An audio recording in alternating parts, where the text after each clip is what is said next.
5 questions that I want to ask, you know, so the way you answer them is the way you want to answer them. You know what I mean? They pretty simple. I didn't want to make anybody kind of uncomfortable, You can but do whatever you want, I'm your boy. Jack might have a good one for you. You can shoot off the cuff, you know. In a minute. All right, so basically I want you to introduce yourself, like who are you, where you from, and we can kind of get, so I'm gonna split it up, so it'll be 5 questions so we can chop it up. So it's like, who are you? All right, so I'm Omar Iglesias. I'm originally from Puerto Rico. Joined the Navy in 2004, did 10 years, was born with a club foot, a severe club foot issue, got operated twice, ended up getting injured twice in the service, with my back and left shoulder.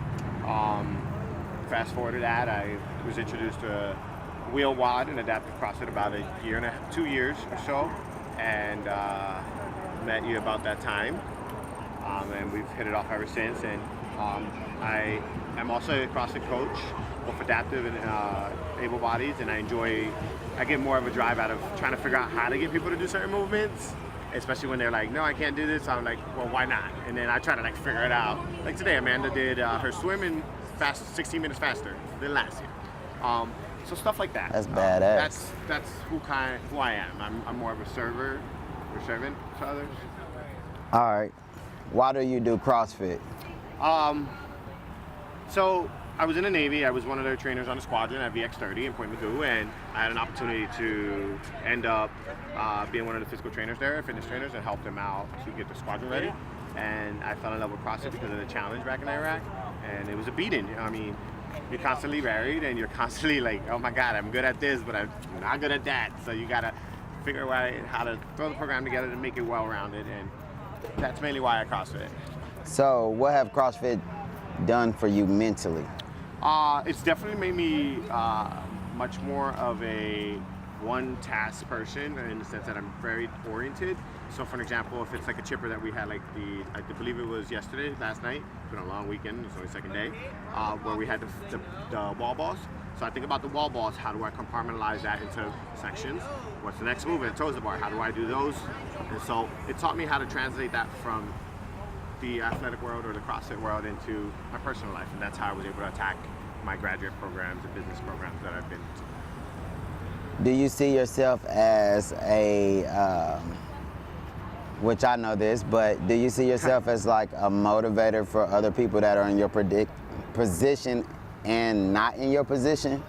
Man, that's a tough one, because I know many folks see me as a motivator, somebody that's encouraging, but in reality, it's the other way around. Yes, I might be helping you, but in reality, you're helping me more than I'm helping you. And I have a lot of insecurities myself. I have a lot of things that I myself as a person have to work on, and I think that because of my relationship with my friends, and not athletes, my friends, I've been able to develop and put those insecurities in a trunk, and has made me a better person than an athlete. But I know that a lot of folks are like, oh my God, you're a motivator. I'm like, thanks. But I get a drive, like you saw, even before my heat, I went out there and swim, and Coach Ziona from Barbell for Boobs told me, hey, there's Lewis is out there struggling. So I just turn on the jets and let's go out there to make sure that he's okay. It's great to podium, but I think I'd rather know that my friends are okay than not have to be like, damn, I should have been out there helping. You see like CrossFit as a way to bring the adaptive community together? Yes. Unfortunately, this event, because we are like crowded into our specific divisions, we haven't been really able to hang out outside of this or outside of the crowds.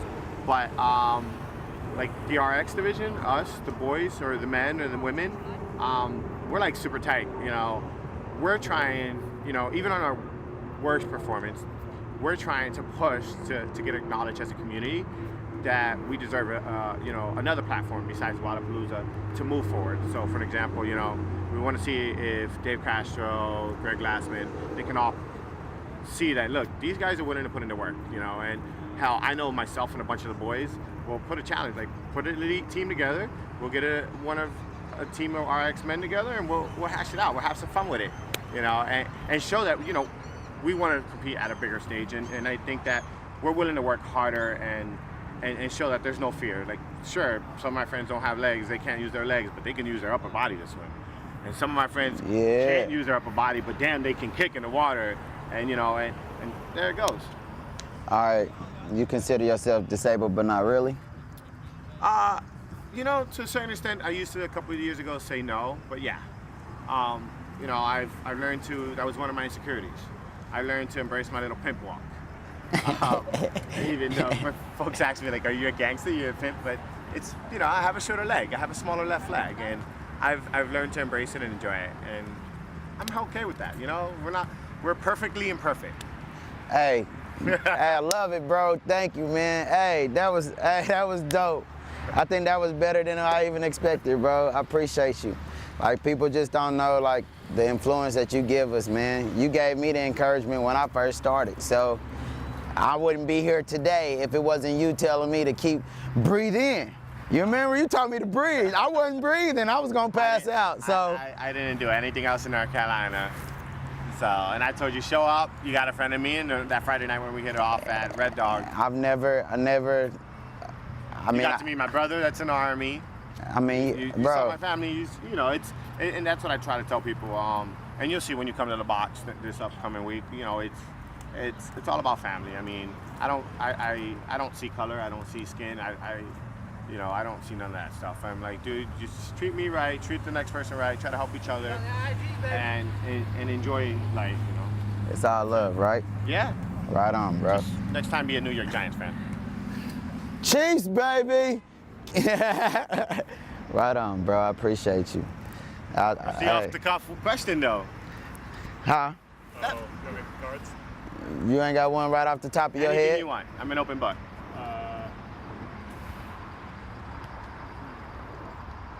Jack comes up with some stuff. Yeah, whatever you want.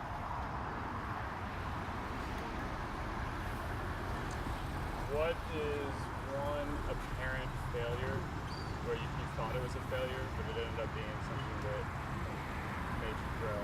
Like, how personal do we want to get with this one? I used to drink a lot.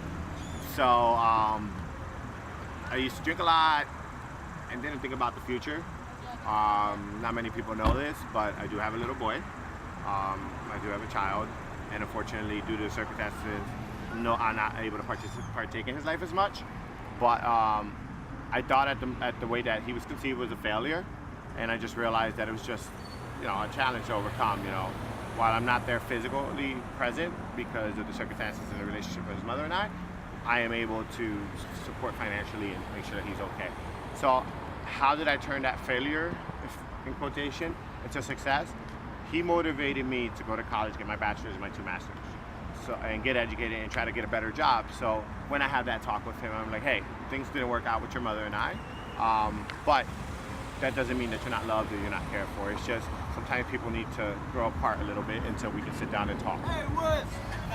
That's all. Right on, bro. Boom. How do you feel? Man, you just made me even feel better, bro. My daughter do the same thing for me. You know what I mean? Like, I know I get to see her physically, but because everybody always asks me, they're like, why don't you post? And I'm like, yeah. I don't really have pictures of him, you know. But the fact that, you know, he's still there and you can do more, and he motivated you. My daughter motivated me to do more. My daughter motivated me to get out this position.